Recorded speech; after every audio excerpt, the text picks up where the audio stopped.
What I'm interested in is measuring what's called the biological carbon pump. So it's in the ocean, tiny plants and animals will die and settle down into deep water. That's one of the ways that carbon dioxide naturally, over time, moves from the atmosphere into the deep ocean.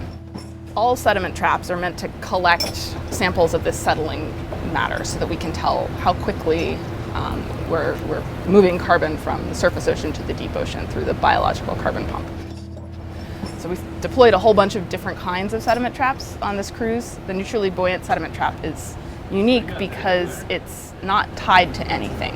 It's a device that adjusts its own density so that it sinks to match the density of the water around it at a specified depth. So we program it, in this case we programmed it to go down to 150 meters, so it adjusted its buoyancy so that it would float right at that depth and collect particles.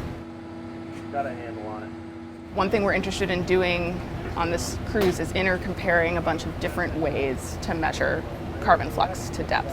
We deployed AUV, there was a glider that we were collecting, we had this neutrally buoyant sediment trap of mine, Melissa's wire walker. So we had all these things in the water that were all not tied to the ship, they were out drifting around and we had to go back and find them and collect them. And a lot of all of those devices send back their locations over the internet, and a lot of them send back data over the internet. The people that are interested in analyzing the data don't necessarily have to be on the ship either, as long as you can get data to them quickly and get their input quickly. So with telepresence, I think that helps enable sort of this distributed, when you're using lots of autonomous devices, it helps enable that.